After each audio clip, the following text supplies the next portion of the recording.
here on behalf of my team, my partners in this ministry, Pastor Manny Avena with his wife Ellen and my wife Bim Bim. We would like to express our thanks to you sa mga churches involved and the host church and the host pastor, Pastor Felix. At maraming salamat po sa inyong pagtanggap sa amin, and as always your warm hospitality. And although it's very cold today, but it was a warm hospitality and yung very good lunch we had today. So sana sa kalooban ng Panginoon ay may iba pang pagkakataon na tayo ay magkasama. And this is part of the fellowship of God's people. And whenever I want to know if a person is part of the people of God, isang tinatanong ko ay, how were you converted?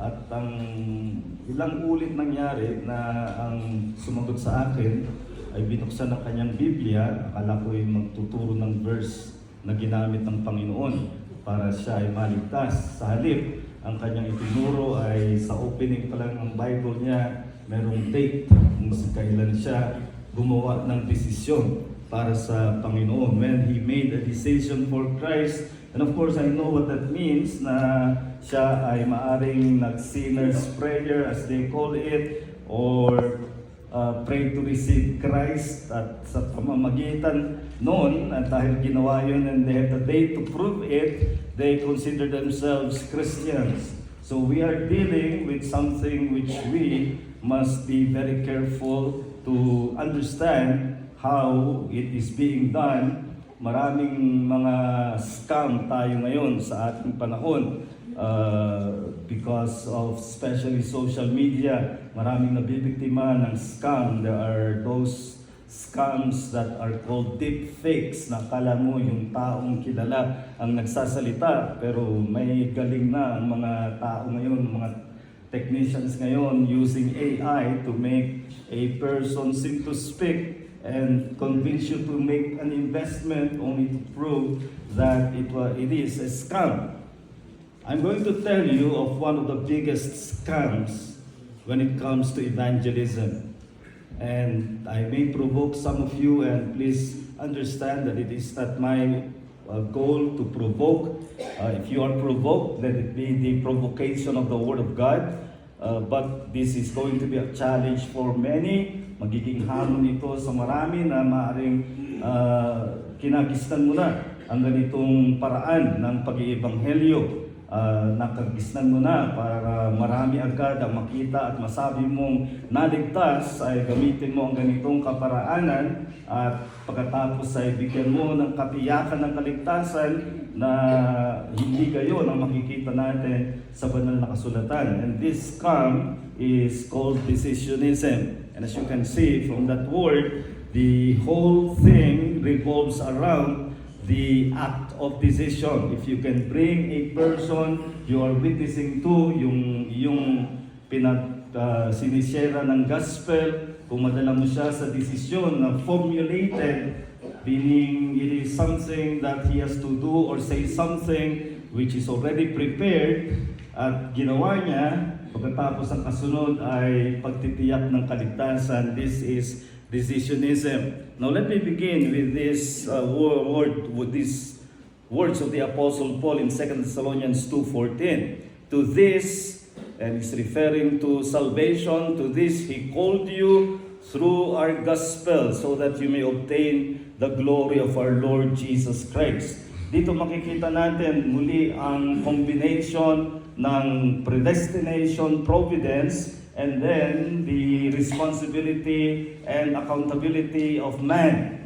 Because sinabi rito, He called you. It was God who called. At the moment of conversion, the explanation is the calling of God. He called you, but Paul says, through our gospel. So pinagsasama ang predestination, providence of God, the sovereignty of God, and yet the instrument is the exercise of human responsibility. In this case, the Christian's responsibility, the church's mission. Ang misyon ng iglesia sa pangangaral ng Ebanghelyo ang kinakasangkapan ng Diyos upang tawagin niya ang mga maliligtas. So pagkasamahin natin palagi ang dalawang yan. Ngayon, before that, a new method was invented in the 18th century by a man named Charles G. Finney, na gumawa siya ng kaparaanan na mapadali na masabing ang mga nakinig ng pangangaral ay naligtas. Kung nag-reserve siya ng mga upuan sa harapan ng kanyang mga meetings, and he called them anxious seat. Kung sino man ang gusto agad mag-respond sa kanyang pangangaral at magkaroon agad ng katiyakan ng kaligtasan, pinauupo niya doon sa anxious seat at doon ay meron makikipag-usap sa kanila at dadalhin sa ganung uri ng pagdidesisyon. So it was Charles G. Finney who more or less started the method of making the decision of man the centerpiece of sharing the gospel, of preaching the gospel. Before that, people were dependent upon the sovereign God to call sinners to repentance and faith.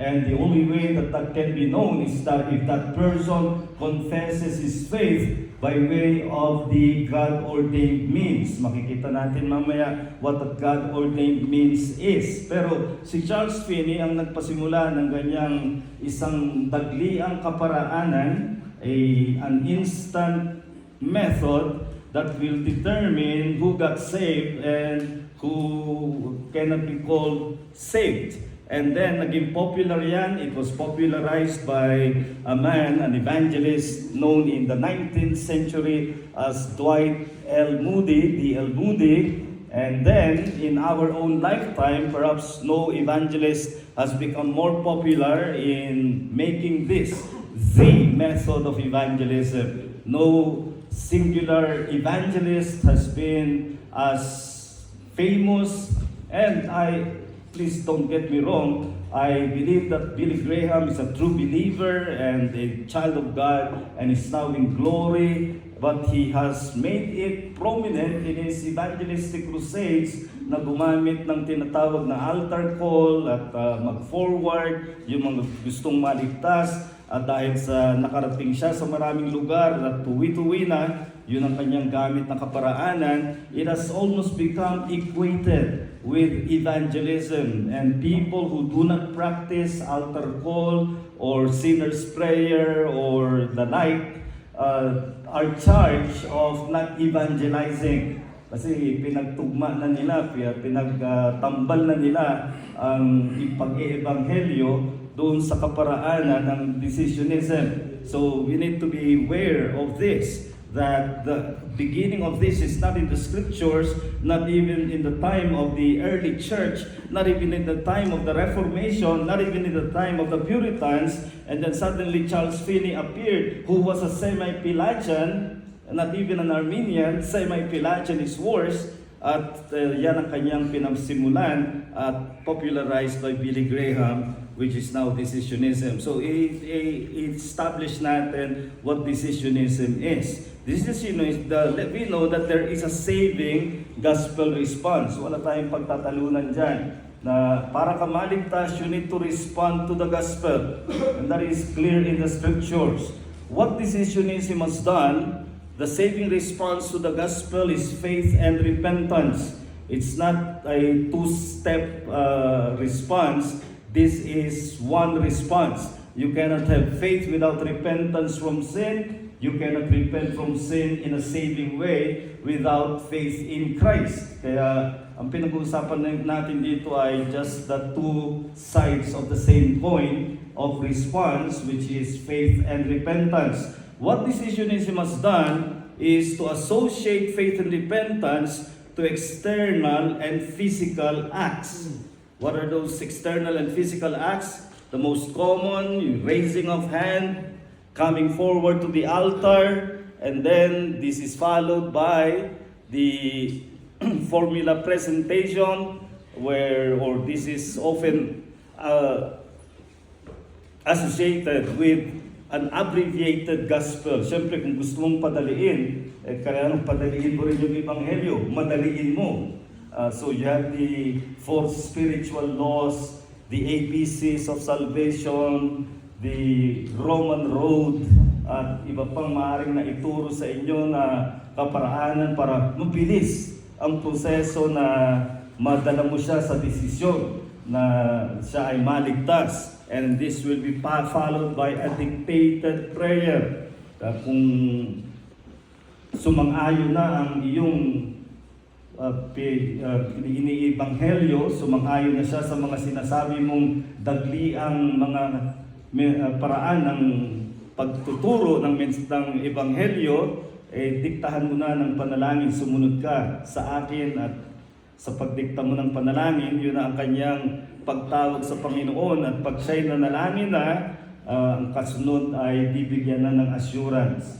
So, I am not making a straw man, hindi ito pa misrepresentation. I have been an advocate and a preacher of the decisionistic gospel for several years before the Lord has opened to me the truth about that method. Not only that, I am a victim of decisionism. When I was told, because I prayed the sinner's prayer, I was told by my Bible study leader that I was saved. So I am both a victim and one who advocated the decisionistic process. Kaya hindi ito misrepresentation. I know what they are doing and I know what's happening in decisionistic evangelism. So let me give you an example of this formula.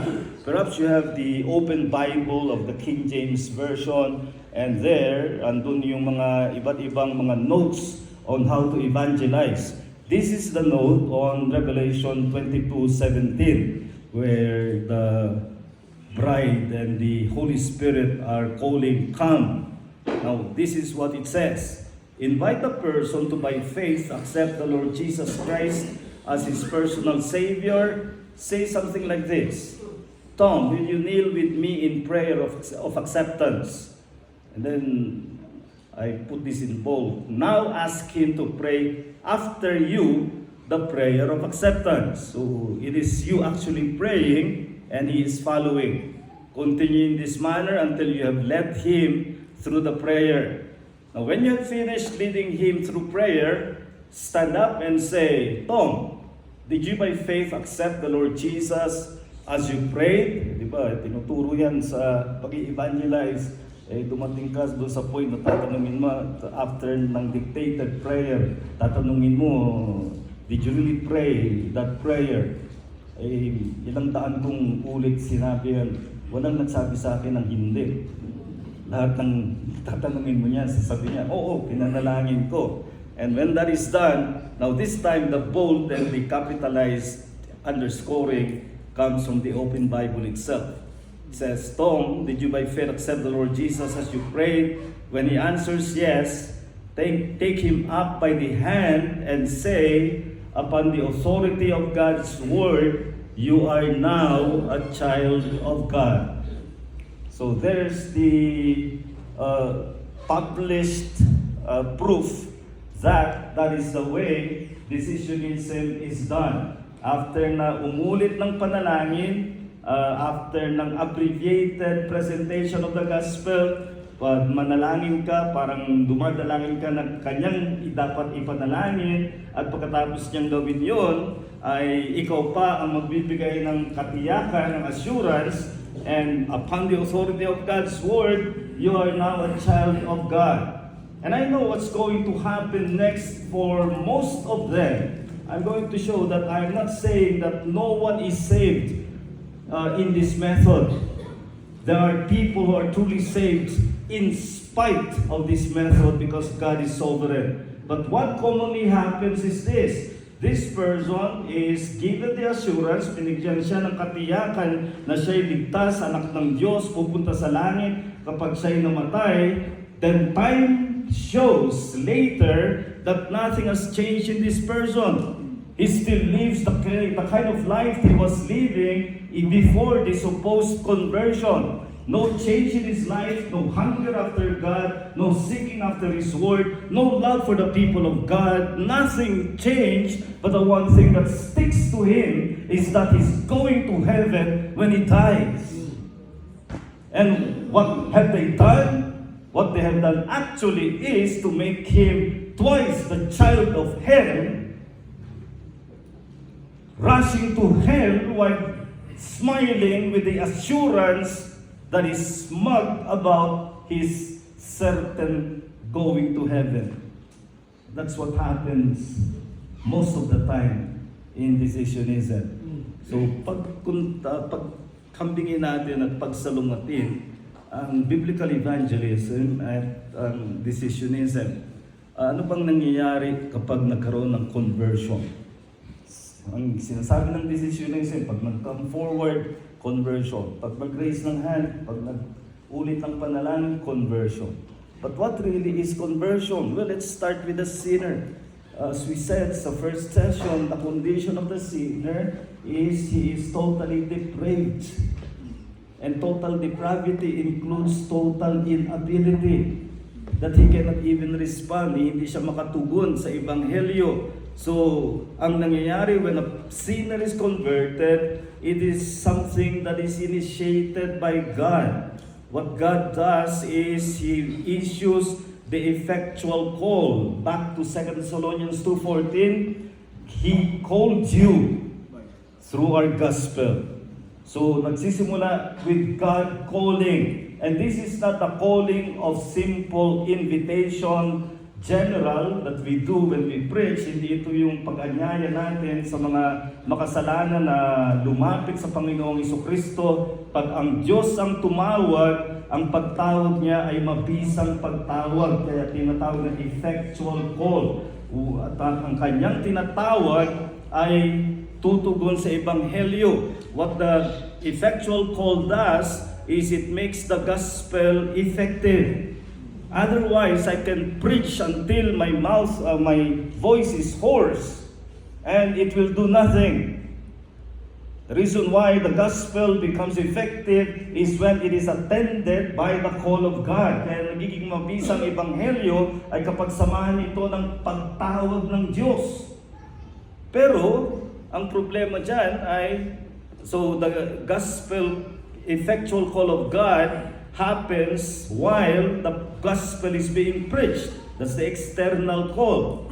God called you through our gospel. So it's Paul who preached the gospel, external call, but behind it, why it became effective is because God called effectually. Pero may problema pa yung sinner, di ba? Ang sinner, hindi siya makakatugon because there is a problem in him.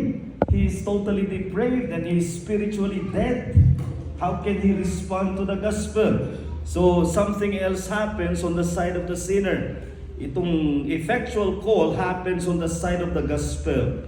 But something must happen on the side of the sinner, and it is the Holy Spirit who then regenerates. Yan ang pinag-uusapan natin kanina, anong nauna, being born again, or do you believe to be born again? And the teaching of the scriptures is clear. The teaching of the scriptures is that you cannot even believe unless the Spirit gives you life. Hindi ka makapanampalataya malibang bigyang buhay ka ng Espiritu. Kaya ang regeneration, ang pagbibigay buhay, ay gagawin ng Espiritu sa makasalanan, at sa pamamagitan niyan, that's when conversion happens, because through the regenerating work of the Holy Spirit, the sinner is then responsive, and he responds by way of faith and repentance. So he called you through our gospel, and he said that this is through your faith in Jesus Christ. So that's conversion. Is this what is happening in decisionism? Ito ba ang nangyayari sa altar call? Ito ba ang nangyayari sa raising your hand? Ito ba ang nangyayari sa repeating a dictated prayer? May karaniwan ay hindi. Again, let's make that comparison now. biblically share or preach the gospel, you are targeting the mind with the teaching content. Hindi ka nagbibigay lang ng pagdesisyon. Yan ang mali ng marami na sa halip na ang ituro ay ang laman ng Ebanghelyo, at pag sinabi nating laman ng Ebanghelyo, yan ay si Jesucristo, ituturo kung bakit ikaw ay nangangailangan ng isang tagapagligtas. And that will include matters concerning how sin is convicted in a sinner. Pero sa madalian, alis lahat yan. Romans 3:23 lang, all have sinned and have fallen short of the glory of God. Tinatanggap mo ba yan? Oo. Talon tayo, Romans 5:8. Christ died for sinners. Tinatanggap mo ba yan? Oo. Sa makatuwid, Romans 10:13. Whoever shall call upon the name of the Lord shall be saved. Tinatanggap mo ba yan? Oo. Halika, manalangin tayo. At pagkatapos ay ikaw ay pupunta na sa langit kapag ikaw ay namatay. Yun na lang ang gusto nilang ipapaniwala doon sa kanilang binabahagi na ng Ebanghelyo. In the Gospel, in the New Testament, the way the Gospel is shared is by teaching.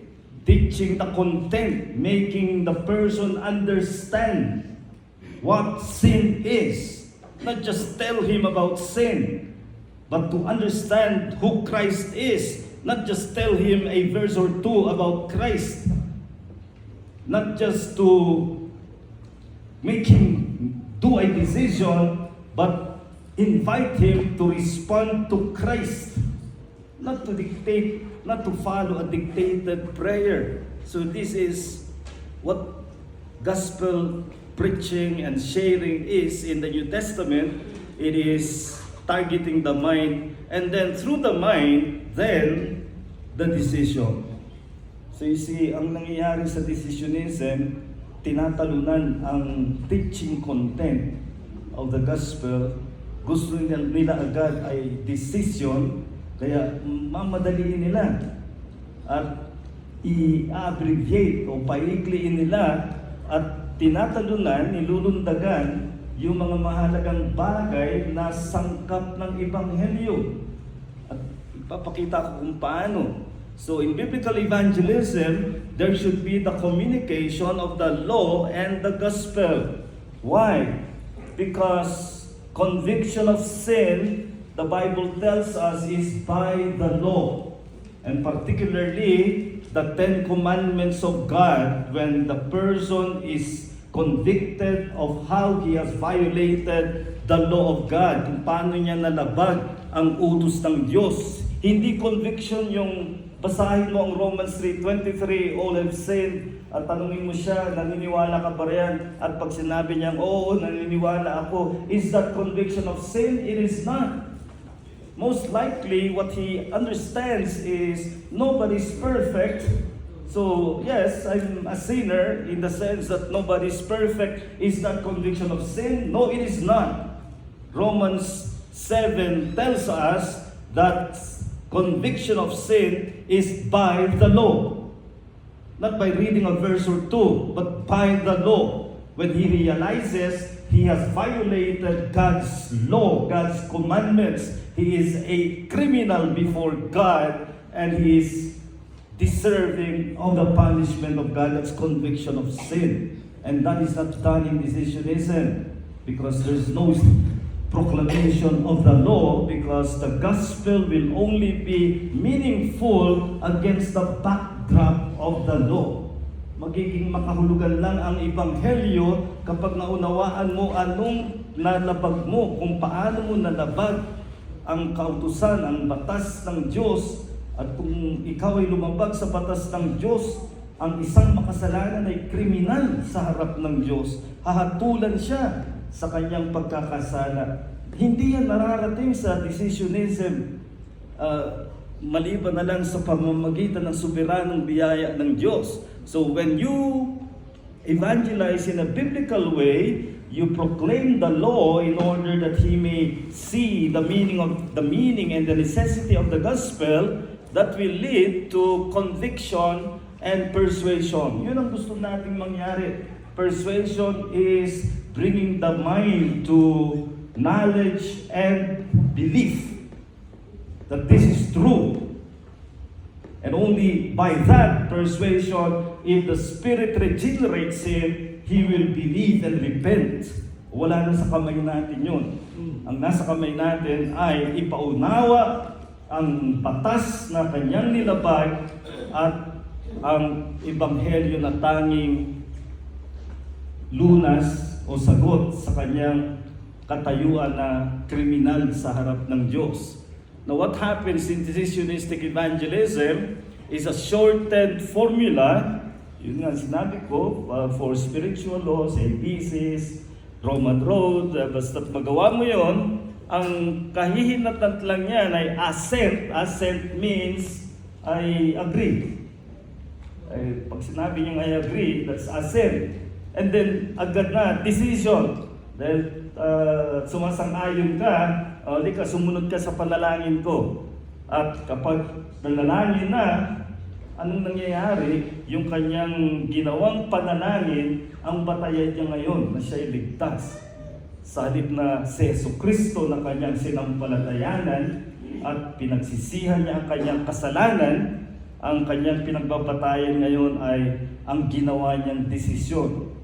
Isusulat niya ngayon yun sa Biblia dahil sasabihin ng kanyang soul winner, isulat mo yung petsa na ikaw ay tumanggap sa Panginoon. At yan na ngayon yung pag tinanong ko, paano ka naligtas, petsa ang ipapakita sa akin at yung kanyang inaakalang araw na tumanggap siya sa Panginoon. Then another way of looking at this, in biblical evangelism, the Spirit convicts and regenerates. So yung una, nasa ating responsibilidad pa, yung ipaunawa ang batas, ituro ang ebanghelyo upang magkaroon siya ng conviction at ng persuasion, but the conviction that is truly spiritual and for him to respond in repentance and faith, the Spirit must regenerate. That is not in our hands. Yan ang ayaw ng mga tao ngayon na nakasentro sa desisyon. Gusto nilang nasa control nila. Gusto nilang masabi o mai-report, mai-ulat, maaari sa church o maaari sa denomination, mai-ulat nila, o ganito karami ang mga naligtas sa amin. Ganito karami ang mga nagtaas ng kamay, ganito karami ang nag-forward. So they want it in the control of their hands, in the control of their methods. It is indeed challenging to have yourself dependent totally on whether the Spirit will convict and will regenerate. Ayaw ng marami yun. Gusto nila ay may paraan na kami ang magdadala sa isang makasalanan ng desisyon. Yan ang ginagawa ng decisionistic evangelism. Kung ikaw ay talagang Spirit convicted and regenerated, you will call on Christ without dictation. Wala kang makikita sa Biblia, sa Bagong Tipan, sa Ebanghelyo na itinuro kung paano ka manalangin para maligtas. Ang sinabi roon ay tumawag ka. Tumawag ka sa Panginoong Jesucristo. Hindi naman kapag ikaw ay na sumbatan sa iyong kasalanan, alam mo ang iyong kalagayan na ikaw ay mapapahamak. Halimbawa, isang taong nalulunod, talagang kung alam na niya ang kanyang piligrong kalagayan, sisigaw siya ng tulungan niyo ako, saklolo. Didiktahan mo ba siya o sumunod ka sa akin? Ako'y nalulunod. Ako'y nalulunod. Hindi naman ganon. Kung totoong nalaman niya ang kanyang kalagayan, magiging natural, magiging likas ang kanyang pagtawag kung makita niya na may tagapagligtas kay Jesucristo. But in biblical, in decisionistic evangelism, it's dictated prayer, which is so artificial.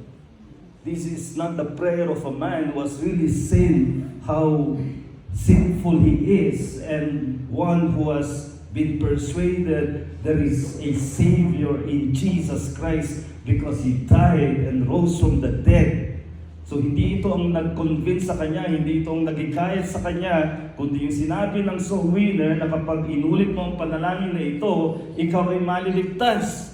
So again, it results in mere assent and decision, not conviction of the Spirit. Again, another way of looking at this, simulan natin sa decisionistic evangelism. Sinasabi ko ba na walang naliligtas?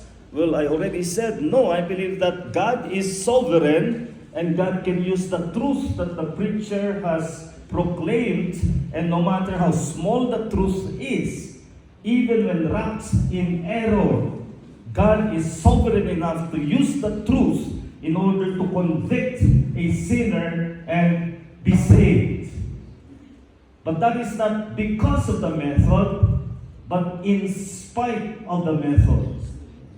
God is sovereign. So there are people who are truly converted. I'm not saying kung meron sa inyo na sa ganitong kaparaanan nakarating sa pananampalataya, iginagalang ko yan at kinikilala ko na yung gawayan ng Panginoon na binigyan ka ng pananampalataya upang maligtas kahit pa ang kasangkapan o ang kaparaanan ay mali.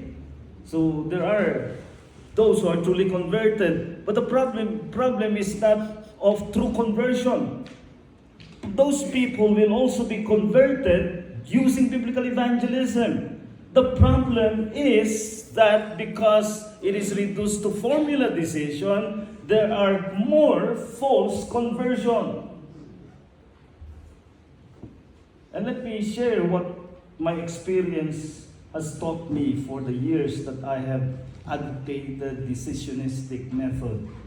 Sabihin natin may 100 na nag-come forward. Sa 100 na yon, ilan ang babalik sa church? Sabihin natin 20. And I'm being generous. 20 returns to church. Dun sa 20, let's say 10 get baptized. So naging member ng church. And dun sa 10, sino yung talagang magpapatuloy, again being generous, let's say 5. 100 made a decision, 20 merely returned to church, 10 became members of the church, 5 were those who persevered and who we can say were true believers. So the problem is not the 5. The problem is, what do you do to the 95 who have been given the assurance that they're going to heaven when they die, but no change in life, no evidence, even doon sa pinag-usapan natin sa second session of prayerfulness, no evidence of real transformation. What do you do to them then? Just because there were 5 who were truly converted. So hindi natin pwedeng ipangatwiran na may nasisave naman kahit paano. May talagang may nasisave dahil ang Diyos ay soberano at mapagbiyaya. Pero ano gagawin mo dun sa mga nalinlang na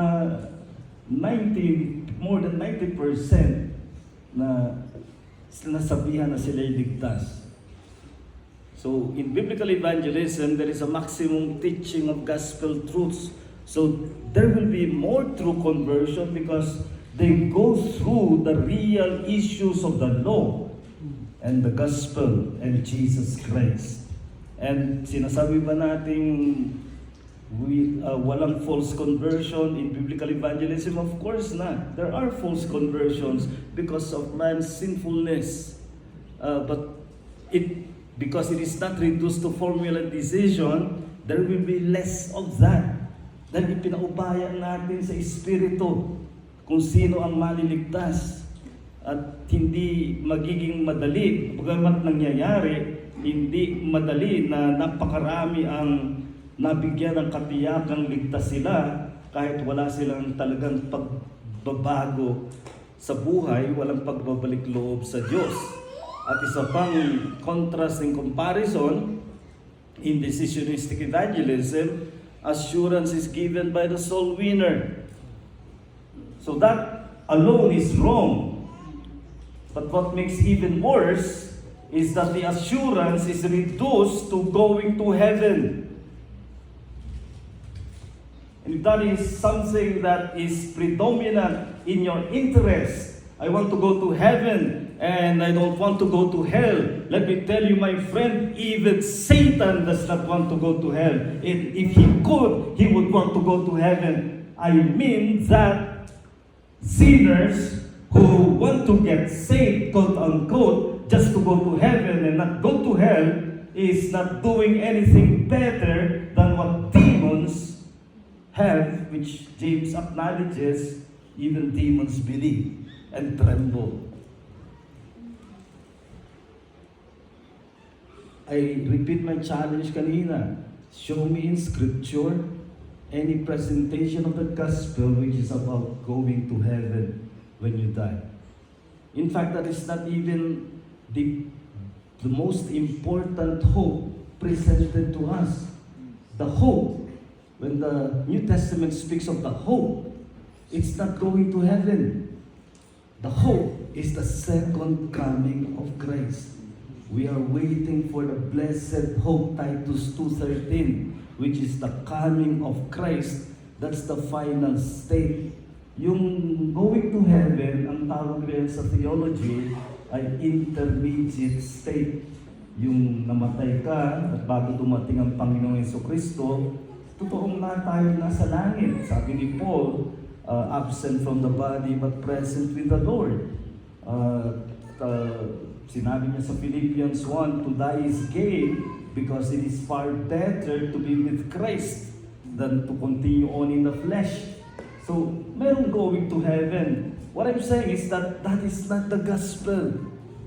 The gospel, when summarized by Paul, both in Romans and Galatians, na ang tema niya ay gospel, paano niya sinuma ito? It's about justification by faith. Ibig sabihin, paano ka tatanggapin o ipawawalang sala ng Diyos na ikaw ay makasalanan. Para kang nag-bribe ng huwes, ang isang kriminal ay nag-bribe ng huwes dahil mapera siya, siguro gaya ni Atong Ang, hindi naman tayo gumagawa ng judgment na, pero halimbawa may pera siya at nag-bribe siya ng huwes, kahit na may kasalanan siya, biglang acquittal ang sentensya niya. But God cannot be bribed. And we are sinners. This is the main problem, you see. It's not about how do I go to heaven. How can this just God accept a sinner that deserves the punishment of His law? And this is what justification is all about. Justification, yan ang naging word para sa atin. The better translation would be acquittal. How can we be acquitted when we are sinners? And Paul gives the answer. In Romans 3:21, there is a righteousness that is apart from the law. And it is through Jesus Christ and His death of propitiation. So, inaawit lang natin kanina, His death of propitiation. Ang ibig sabihin niyan, He took the wrath of God upon Himself. Anong result? Romans 3:26, that God might be just and the justifier of the one who believes in Jesus. So that solves the problem. How can a sinner be justified, that is, be acquitted by a just God? It is through Jesus Christ. There is now a ground. That's what we explain. It's not about going to heaven when you die. It's about how in the world can you be accepted by a just God when you are a sinner? And the answer is Jesus Christ. So when a person is saved, he grounds it fully and totally upon Christ. Kapag ang isip mo ay, dinikta yung panalangin, dinalangin ko naman. O kaya may petsa ako kung kailan nangyari. At ang nangyari ay sasabihan sila, once saved, always saved. Parang sa chess, may tinatawag na touch move. Pag nakilos mo na, hindi mo pwede ibalik sa tournament play. Kung parang sinasabi na, nakapag-desisyon na siya, hindi na pwede yung baliktarin yung desisyon. Para bang ang Diyos ay natalik bigla dahil nagdesisyon. You see what it is doing? It is unseating the sovereign God and making Him a slave to the decision of man. And that we cannot accept. And the assurance is wrong. The giving of assurance is wrong. Because it is usurpation of the Holy Spirit. Who gives the assurance? The assurance is from the Holy Spirit. So in biblical evangelism, starting with that, assurance is from the Holy Spirit. That's why it is first an inner witness. Romans 8:16, the Holy Spirit bears witness with our spirit that we are children of God. Ang Espiritu ang nagpapatibay sa atin na tayo mga anak ng Diyos kung tayo ay na kay Hesu Kristo. At siyempre, nandoon ang paggamit ng gospel. If you have truly responded to the gospel in faith and repentance, and then later on, what will establish our assurance are the evidences of conversion. The balance of gospel promises and fruits. Yan ang ginagawa ni John sa kanyang first letter. 1 John. Anong mga pinapakita niya roon? Yung mga evidences. If we say that we have not sinned, we are liars and the truth is not in us. And then, if we confess our sins, He is faithful and just to forgive us our sins. Pinapakita niya ang ginagawa ng isang tunay na mananampalataya. If we know that we know God, 1 John 2:4, we keep His commandments. If we are of God, we love the brethren, chapter 3. 1 John chapter 5, those who are born of God, born of the Spirit, overcomes the world. So, pinapakita niya ang iba't ibang mga ebidensya ng pagka-Kristiyano ng isang tunay na mananampalataya. Ganyan ang nangyayari sa tunay na pagbabahagi at pangangaral ng Ebanghelyo. Nakaasa tayo na sana kumilos ang Diyos, sana kumilos ang Espiritu, matapos nating ipahayag ang batas ng Diyos na nalabag at ang Ebanghelyo na tanging sagot sa ating pagkamakasalanan. Nakaasa tayo sa Diyos na kilusin niya sa pamamagitan ng banal na Espiritu ang makasalanang patay sa kanyang kasalanan, ngunit sa pamamagitan ng Espiritu, maaari siyang sumampalataya at magsisi ng kanyang kasalanan. Now, I know what some will ask, hindi ba, paano natin malalaman kung sinong naligtas? Paano natin sila mabibilang? Well, the Bible also makes that clear. How to confess your conversion, it's not raising the hand. It's not coming forward. It's not repeating a prayer. How do you know who the converted are? What happened in Acts 2? How did they count 3,000 who received the word? Well, the answer is, so those who received this word were baptized.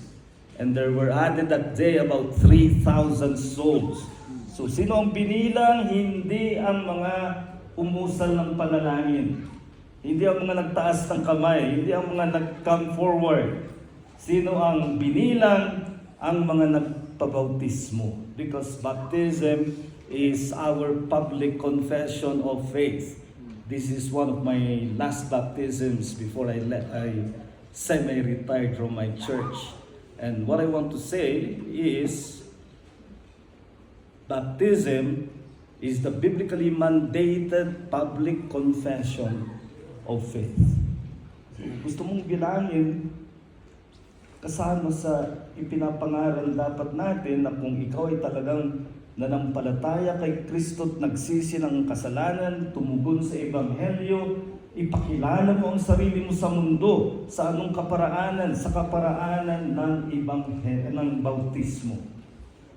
Galatians 3:28 says, "As many of you were baptized into Christ, have put on Christ." Anong sinasabi niya ron? Ang sinasabi niya ron, gumamit siya ng salita na ginagawa sa theaters. Nung panahon na yun, may theaters na. O, walang Netflix, pero may theaters na live performance. Para makilala mo yung role ng isang performer, anong gagawin niya? Magsusuot siya ng costume. Hindi siya pupunta sa stage at ipagsisigawan niya, "Ako si Batman." Kundi isusuot niya yung costume ni Batman at alam na ng audience na he is Batman. How do you know people are Christians? The public confession of your Christian faith is be baptized. And that is the way to put on Christ. Yan ang paraan na ibihis mo si Kristo, nagka-costume ka, na nagpapakilala sa mga tao na ikaw ay mananampalataya. So, let me just conclude with this before our Q&A. If you're familiar with John Bunyan, sumulat siya ng perhaps one of the most famous classics of Christian literature known as The Pilgrim's Progress. Sa Pilgrim's Progress, Book 1, ito ay tungkol kay Christian, the main character, on the way to the celestial city. Nagkaroon siya ng iba't ibang mga karanasan na symbolic lessons ni John Bunyan about the Christian life. Until the time that together with Hopeful, isang character pa, ay tumawid sila ng river. The river represents death. And Christian was very afraid. Hopeful was the one who was steady in his assurance and he was comforting Christian. At pagdating nila sa gate ng celestial city, representing heaven, so pagdating nila sa gate ng celestial city, they both were given reception into the city. And then there's another man crossing the same river, and he was very confident that he will be received into the celestial city. Ang pangalan niya na binigay ni John Bunyan sa kanya ay ignorance. But he was very confident that when he reached the gate of the celestial city, he will be accepted. And he reached the gate of the celestial city, but when they sought from him yung certificate of his belonging to the celestial city, wala siyang maipakita. At nagtapos si John Bunyan in an unforgettable sentence at the end of the book 1 of the Pilgrim's Progress. Ang sabi niya, "And I saw that even at the gate of the celestial city, there was a way to heaven." Ang sinasabi niya na yan, may mga taong akala nila ang lapit-lapit nila sa langit, sigurado sila sa langit, but they are on their way to heaven. Let me tell you, this is what decisionism is doing. It is giving people the hope of heaven.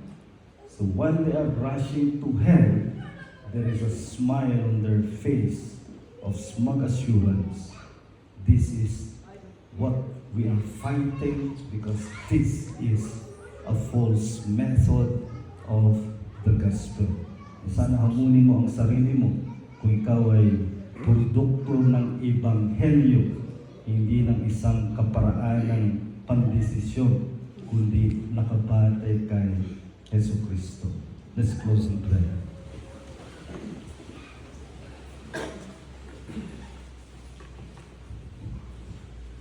Dakilan ng Diyos sa aming mahabaging muli ay humihingi kami ng iyong habag upang ang banal na Espiritu ay iyong kilusin ang buong kapangyarihan sa aming kalagitnaan. At kung merong kinakailangan na magsuri ng kanyang sarili, ng kanyang tinitindigan, kung ito ay kaligtasan, kaligtasang nakabatay sa tunay na ebanghelyo at dahil lamang kay Jesucristo, o sila'y umaasa lamang sa ritual na desisyon na ipinagawa sa kanila at umaasa sila sa kanilang ginawa sa halip na kay Jesucristo. Tulungan mo rin na ang ganitong katotohanan ay kumalat sa mga iglesia kung saan namamayani pa rin ang decisionistic method. We pray, Lord, for the truth of the gospel to so spread that it may challenge the scum of decisionism that is victimizing thousands of sinners, given the assurance of going to heaven when they have really no hope unless they are in Christ. So open our minds, make us responsive to the truth, and make it please you to raise more churches where the gospel is faithfully preached, proclaimed, and shared, that your people may be called through our gospel. We pray all these things in the name of our Lord and Savior, Jesus Christ. Amen.